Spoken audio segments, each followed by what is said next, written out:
That's why yoga is scientific. It deals with the laws of nature, the way the laws of nature and God work. So if we conform with that and learn how to increase our awareness and have inner perceptions and feel our conscious communion with the indwelling presence and have converse with it, which it can do back and forth in terms of your own understanding. And then you feel like you're connected in and with something. And that makes all the difference. There are all sorts of references and biblical support and in the scriptures and philosophies, everything.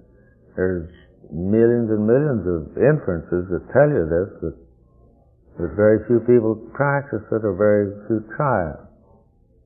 They don't give it any concern because nobody has pointed it up. There's no point made out of it so that our attention is drawn to it. But a strange thing happens as long as we're away from that. We're always in a state of worries and troubles and cares, and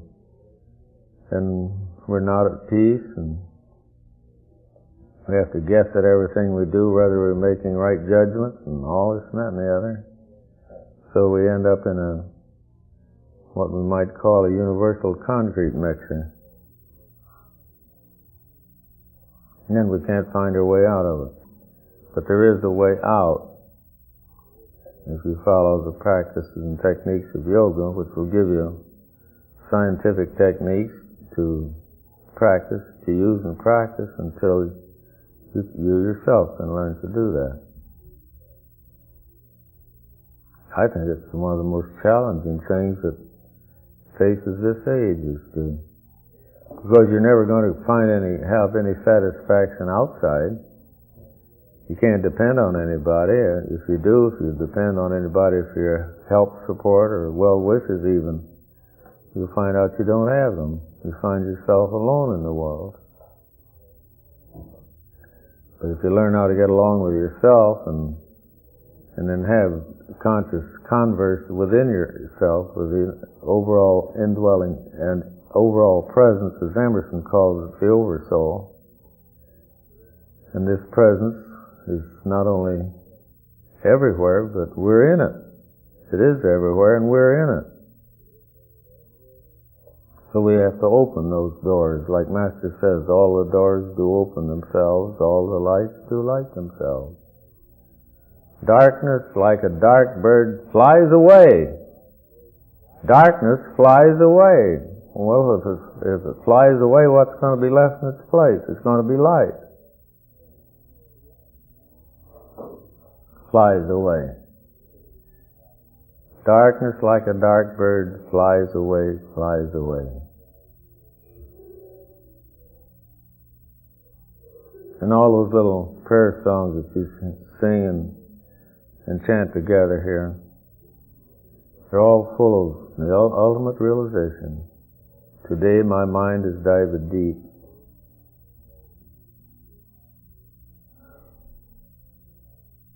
What was the one you sang this morning? Thou art my life, thou art my love, thou art the sweetness which I do seek.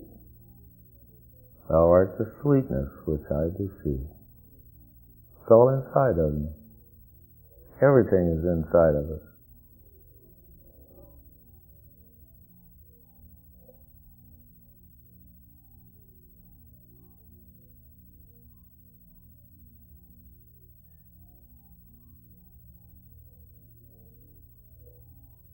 Keep your attention always steady and fixed, gazing and gazing and gazing, right at the point between the eyebrows.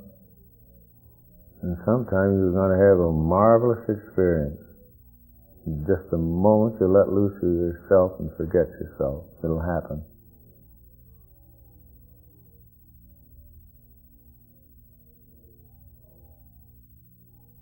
As Jesus says, you got to do it by practice, steadfastly. The will must toil thereto, till efforts end in ease, and thought has passed from thinking. shaking off all longings bred by dreams of fame and gain, shutting the doorways of the senses closed by watchful ward. So, step by step, it comes to gift of peace assured, and heart assuaged, when the mind dwells self-wrapped, and the soul broods cumberless. But, as often as the heart breaks, wild and wavering from control, so oft let him recurb it, let him rein it back to the soul's governess, for perfect bliss grows only in the bosom tranquilized, the spirit passionless, purged from offense, vowed to the infinite. He who thus vows his soul to the Supreme Soul, quitting sin, passes unhindered to the endless bliss of unity with Brahma or God.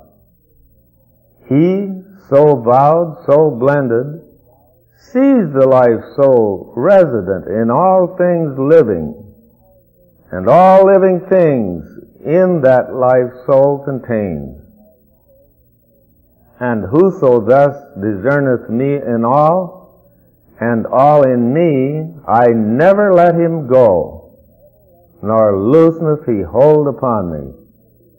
But dwell he where he may, whate'er his life, in me he dwells and lives, because he knows and worships me who dwell in all which lives, and cleaves to me in all.